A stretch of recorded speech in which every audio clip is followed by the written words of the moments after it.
Hello, écoute, j'ai remarqué un truc. À chaque fois que je commence à accompagner des RH, mais c'est vraiment la même rengaine. Qu'est-ce que j'entends? Claire, il faut absolument que je fasse plus. J'ai absolument besoin d'être plus productive. Il faut que je sois plus disciplinée, plus organisée. Je m'en sors pas.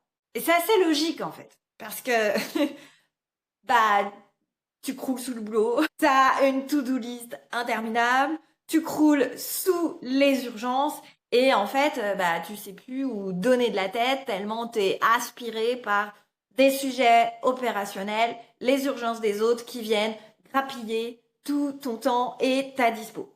Et tu sais quoi? Pendant longtemps, moi aussi, vouloir toujours faire plus, ça a été mon premier réflexe.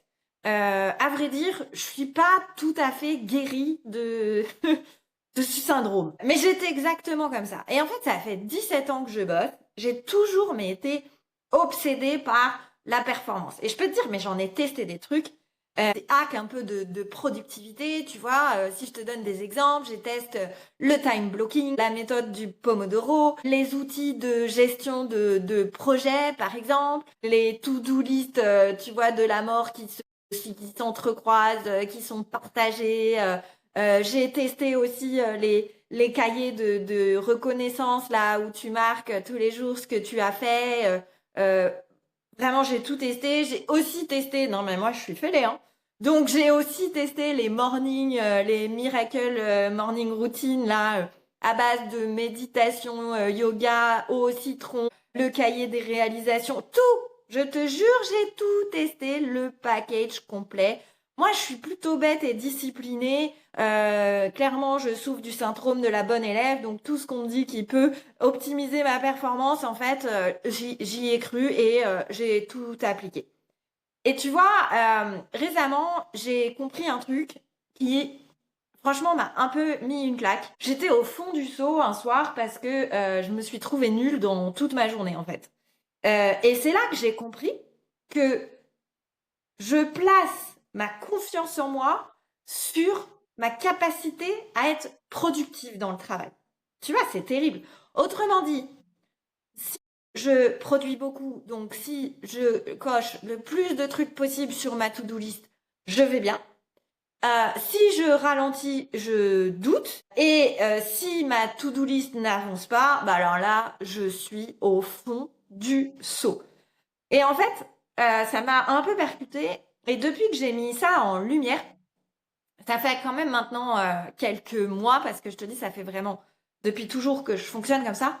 Mais depuis que j'ai mis ça en lumière, en tout cas chez moi par cette introspection, j'y fais attention dans chacun de mes accompagnements avec des RH. Et du coup, j'ai remarqué que c'était exactement la même chose. Tu mesures tout en fait à ta productivité. Tu pars du principe que ta performance repose sur ta productivité, que ta valeur repose sur ta capacité à produire, que l'estime que tu as de toi repose sur ta capacité à produire, que l'estime que tu as de tes équipes repose sur ta capacité à produire, enfin sur leur capacité du coup à produire.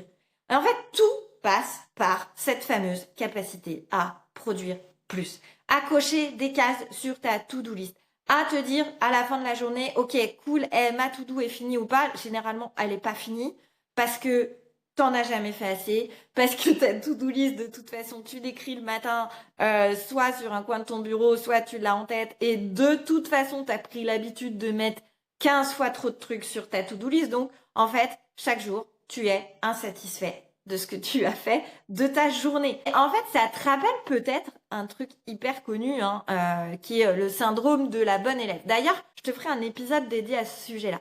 Et si tu fais bien, en fait, ce qu'on attend de toi, tu mérites une médaille. Si ta to-do n'avance pas, bah, t'es au fond du seau, limite, tu mérites qu'on sorte le martinet. Bon, après, on a été...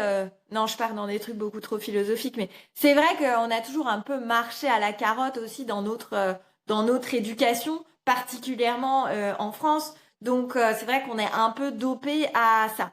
Mais soyons honnêtes 2 secondes, on se juge beaucoup plus parce que l'on n'a pas fait, en tout cas par le biais de ce que l'on n'a pas fait, que par le biais de ce que l'on a déjà fait. Et le résultat, c'est quoi? bah c'est que toi, tu vis toujours avec cette sensation de ne pas en faire assez. Et du coup, bah tu culpabilises et tu te dis que tu dois faire encore plus parce que ça n'est pas normal, que tu n'arrives pas à faire tout ce que tu avais prévu de faire. Et là, je vais te dire un truc hyper positionné. Si tu cherches des méthodes pour être toujours plus productif, tu fais clairement fausse route. Mais vraiment, mais parce que le problème, il n'est pas que ta to-do n'avance pas assez vite. Le problème, en fait, c'est le poids, le niveau de responsabilité que tu vas mettre sur ta to-do list. Non, ça n'est pas normal de culpabiliser parce que ta to-do list n'avance pas. Non, ça n'est pas normal de vivre au quotidien avec cette sensation d'être en retard. Non, ça n'est pas normal de te dire que si tu fais moins, tu vaux moins. Et le pire, c'est que tu ne vois même plus tout ce que tu fais, tout ce que tu as déjà fait. Alors voilà, bah, tu cherches des méthodes, tu cherches des outils, tu cherches des nouvelles façons d'aller plus vite, toujours plus vite. Mais tant que tu fais ça, bah, tu vas continuer, enfin, tu vas regarder au mauvais endroit et ben, en fait, qu'est-ce qui va se passer? Comme beaucoup de RH, tu vas finir par te cramer, tu vas finir par te dire que la solution miracle, c'est de quitter ton job et que la solution miracle, c'est de te mettre à ton compte pour ralentir le rythme. Je te le dis tout de suite, ça marche pas non plus. Perso, si tu trouves une solution pour ralentir en étant à ton compte, fais-moi signe, je prends. Petite parenthèse. Et donc la seule chose à faire à ce stade, si tu te retrouves dans ce que je t'exprime, ça n'est pas de chercher à optimiser à tout prix. C'est vraiment de parvenir en fait à changer de prisme, à changer de façon de penser la productivité. Si tu ne le fais pas un jour ou l'autre, cette quête de la productivité va forcément devenir toxique. Si tu as un doute, je t'invite à écouter l'épisode ou Confession de DRH où j'ai reçu Léa Gelas. Tu vas voir, ça va te parler et ça fait le lien direct avec cet épisode. Et encore, si tu te reconnais dans ce que je viens d'exprimer, voilà ce qui t'attend. C'est pas plus compliqué que ça. Et encore une fois, je te le dis parce que je l'ai vécu. Tu vas t'épuiser, tu vas ne jamais arrêter de culpabiliser et tu vas surtout vivre un sentiment d'échec qui va être permanent. Mais après, c'est pas étonnant non plus. En fait, tout autour de toi, tout autour de nous entretient ce mythe. Des outils miracles qui vont te faire gagner du temps, des méthodes magiques qui vont révolutionner ton quotidien, des hacks de productivité à toutes les sauces. Parce que, soyons clairs, toutes ces méthodes-là font vendre. Parce que le cerveau adore des méthodes toutes faites qui font vendre et sur lesquelles tu vas te dire oh mon Dieu, ça me parle tellement, c'est absolument, ça va sans aucun doute résoudre mon problème. Mais à force, on fait plus la différence en fait dans toute cette vision du produire plus, aller toujours plus vite. On ne fait plus la différence entre ce qu'est la productivité saine et la productivité toxique. Alors, je vais te passer un message hyper clair. La productivité, c'est un moyen. Ça n'est pas une fin en soi. Et je te jette pas en fait la pierre. Je te jure que moi-même aujourd'hui j'ai vraiment du mal à me dépêtrer de ce prisme de réflexion. Parce qu'on est biberonné à ça en fait, tout simplement. Et depuis 2020, j'accompagne les RH sur le sujet précis de la performance. J'ai vu les dégâts que ça cause en fait dans les services RH. Donc non, je vais pas te donner des recettes miracles. Je vais pas te vendre ici des hacks de productivité. Je vais pas te dire de te lever non plus à 4 heures du mat. Je vais juste t'aider à te positionner, à faire un peu ce switch de raisonnement de la productivité un peu toxique, de toujours plus vite. Je vais juste t'amener en fait à regarder le problème d'une façon différente. Allez, maintenant on va se regarder dans le blanc des yeux, toi et moi. Et je te préviens, en écrivant cet épisode, j'ai fait ma propre psychothérapie, tu vois.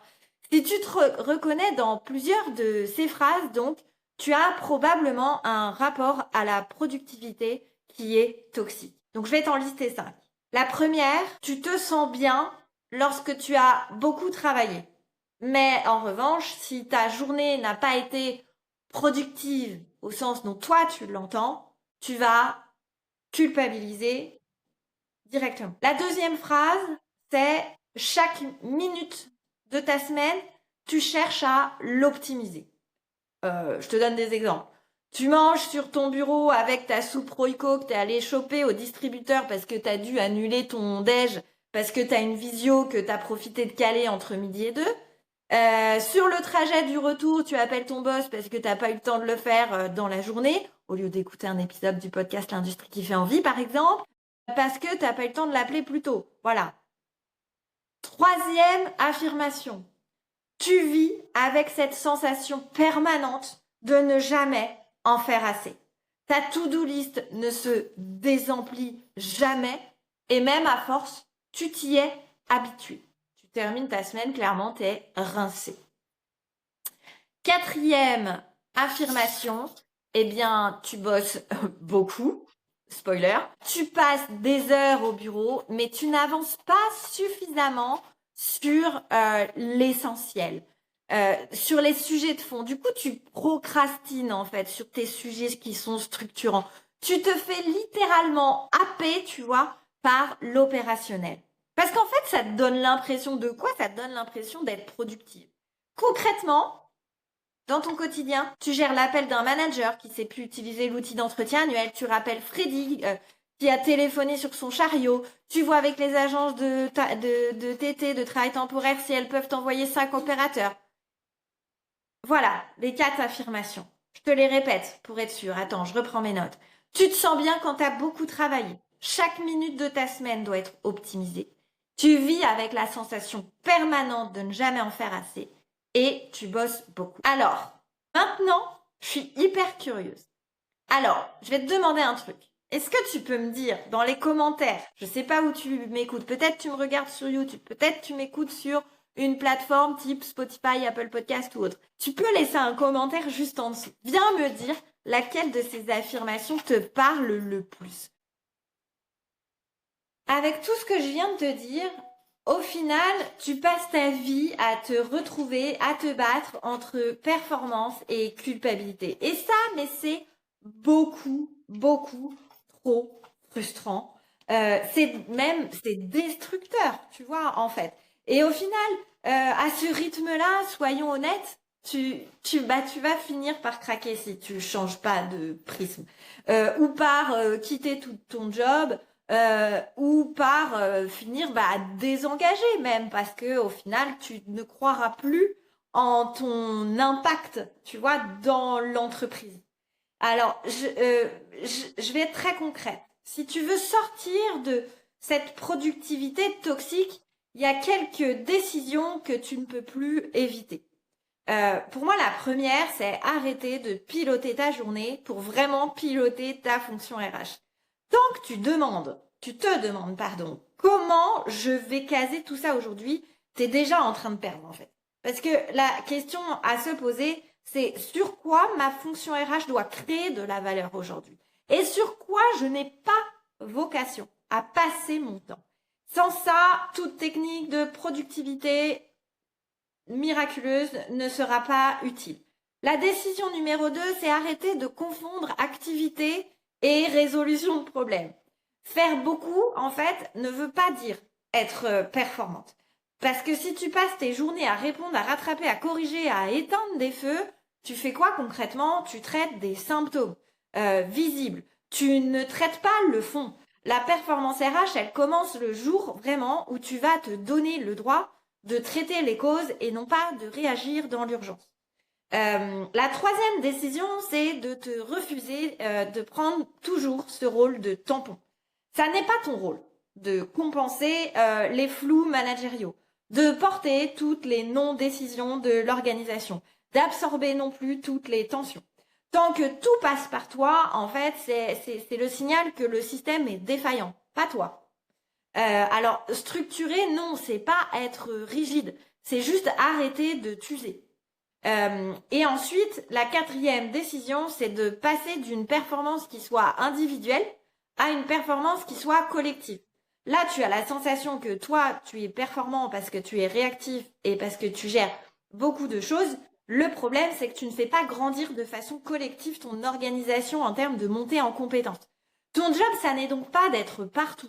Ton job, c'est de faire en sorte que tous tes processus RH, tes managers puissent être le plus autonome possible dans ces sujets qui t'incombent, dont tu as la responsabilité stratégique, qu'ils puissent être autonomes même quand tu n'es pas là. Si tout repose sur toi, ça n'est donc pas de la performance, c'est une dépendance que tu viens créer.